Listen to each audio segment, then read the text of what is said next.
Have you ever wondered what truly makes a man irresistible to women? Is it his looks, status, or money? While these factors play a role, there's a deeper psychological secret that most men overlook.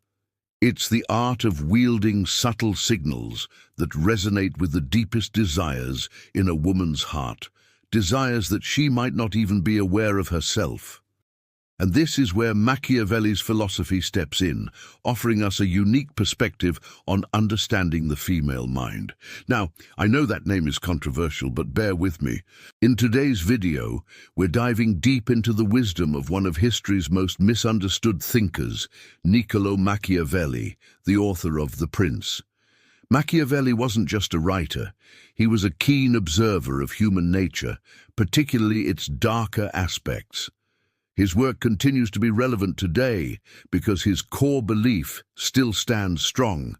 Understanding human psychology, especially our vulnerabilities, is the key to influence. And here are 5 hidden signals that will give you power over her mind. Number 1, the power of indifference. You've probably heard that playing hard to get is a fool's game, yet something about it keeps drawing us back. Here's where Machiavelli's insights shine a light on why. In his book, The Art of War, he talks about appearing to be indifferent to the opinions of others. This idea holds true in the realm of dating. By showing that you're not overly bothered by her actions or choices, you naturally become more desirable. Women are programmed to chase what they can't have. If they sense that you have other options or aren't easily swayed by their tactics, they'll be intrigued and want to break down your barriers. This approach isn't about arrogance, it's about self-assurance. When you're confident enough not to be shaken by her resistance, you become more intriguing. It's like a moth drawn to a flame. The more you resist being consumed, the more the moth persists in its pursuit. Remember, it's not about actually being indifferent, it's about making her think you are.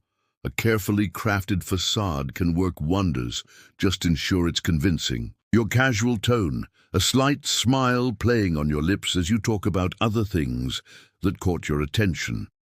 These small cues communicate that you're not hanging on her every word, making her wonder why you're so calm. Number 2, strategic scarcity. Imagine having an endless supply of potential partners. Wouldn't that make each one less valuable in your eyes? This concept is known as the law of diminishing returns. It states that at a certain point, having more of something doesn't bring additional satisfaction. This principle also applies to your time and attention. In today's world, many men make the mistake of being too available, whether physically or emotionally. However, when you strategically limit your availability, you increase the value of your presence. Think of a rare, exquisite wine. Its worth isn't defined by its quantity, but by its scarcity. When you make your time limited or your attention less frequent, she'll start to notice your absence. And let's face it, people tend to miss what they can no longer access. By creating a bit of mystery around your schedule or subtly shifting your focus to other pursuits, you signal that she can't always count on you. You're not a puppet she can control with her whims. This approach isn't about playing games or being evasive. It's about elevating your worth in her mind, and who wouldn't want someone who's hard to get, hard to pin down? The allure of the unknown is a powerful draw. Number 3, emotional calibration, feigned empathy. In Shakespeare's Romeo and Juliet, the character of Lady Capulet advises Juliet that if Romeo, her beloved, had been banished, she would have prayed to God for such a husband. Although the sentiment is dramatic, it highlights an important point. Women appreciate when someone understands and shares their feelings. But here's the catch. You don't always need to genuinely agree with her emotions. Enter emotional calibration, a technique where you mirror another person's emotions without necessarily endorsing them. For example, if she's upset, you don't try to cheer her up right away. Instead, you acknowledge her feelings. You could say something like, "That sounds really frustrating," or "I can see why you're upset."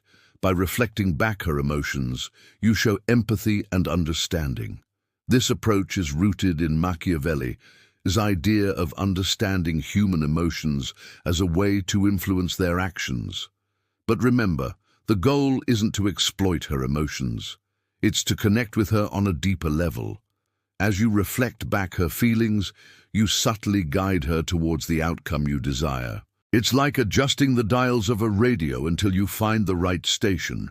You're not changing the signal. You're tuning into her wavelength. No. 4. The art of the unpredictable. Ever played a game of chess? Each move has consequences. But in the intricate dance of human interaction, there's a twist. Sometimes the most powerful moves are the ones that break the rules. Enter the unpredictable, a concept that Machiavelli explores in The Prince. People love what's familiar, yet they also fear it. So when you introduce an unexpected element, it grabs their attention. Imagine you're planning a date at a restaurant. You could stick to the usual dinner and a movie, but what if you throw in a surprise? Maybe a spontaneous visit to a nearby bar afterwards, or a change of plans altogether. By keeping her on her toes, you make her feel more connected to you. This element of surprise keeps her invested. It's like a game of chess where you secretly move your pieces in ways she doesn't anticipate. You maintain control, but keep her guessing. In doing so, you become more interesting, more exciting, and in that unpredictability, she finds a reason to love you more. Number 5, controlling the narrative. In The Prince, Machiavelli writes, "It is much safer to be feared than loved if you can't be both." Why? Because when you're feared, people won't dare challenge you. They'll do what you want to avoid conflict. But when it comes to love, things can get complicated. Love is subjective and hard to control. So how do you wield the power of fear without being ruthless? Enter controlling the narrative.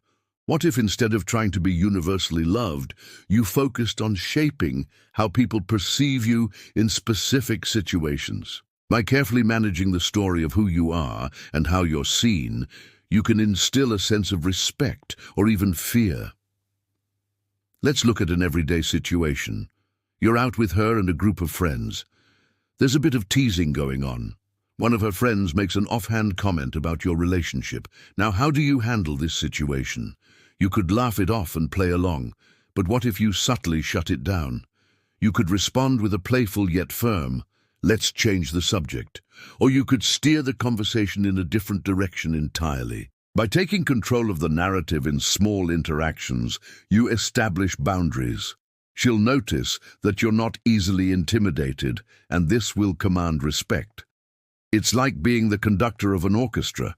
You don't force each instrument to play a particular note, but you guide them all together to create a harmonious piece. Number 6, silent dominance. We've all encountered the person who enters a room and instantly commands attention. Their presence is felt even when they're not speaking. This is what we call silent dominance. And it's a concept that resonates with Machiavelli's idea of exercising power without the need for excessive displays. In today's world, it's easy to get lost in the noise, to try harder and be louder. But sometimes the quietest voice can be the most powerful. Imagine you and she are at a party surrounded by lively conversations. Suddenly, a heated argument breaks out between two guests. Most people would try to join in, to add their thoughts or take sides. But you remain silent, observing. It's not that you don't have an opinion, it's that you recognize the power of stillness. In that silence, she'll likely notice your composure. It's like when a painter leaves a blank space on the canvas. It draws your eye because it's unexpected. It's different. Your silent confidence will intrigue her. She'll wonder why you're not swayed by the drama. This is where your aura comes into play. It's not what you say, it's what she perceives. And what does her mind associate you with? Authority, calmness, control. And that's precisely what silent dominance embodies. Why do these signals work? These signals tap into 3 primal desires: Firstly, women innately seek a leader. They desire a man who can guide and protect. Secondly, they crave security. This means emotional stability, the ability to handle challenges and make sound decisions. Lastly, women long for a connection. They want someone who can engage with them on an emotional level, offering understanding and shared experiences. The signals we've discussed allow you to address these desires without being pushy. They serve as subtle cues that whisper your capabilities. You may think that seduction is a bold, over-the-top affair, and indeed it can be. But sometimes the most potent seduction is the one that's barely spoken, just a shift in tone, a calculated glance, a pause in the conversation. It's a game of inches, not miles. But here's the crucial part. The goal isn't coercion, it's influence. You're not forcing her into anything, instead you're planting seeds. And just as a gardener tends to his plants, you nurture those seeds with care. The difference lies in the result. She doesn't feel manipulated, she feels led.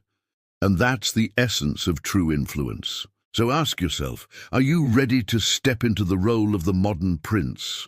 Are you ready to understand the subtle art of influence? Drop a comment below, let's talk about it. And as always, thanks for watching.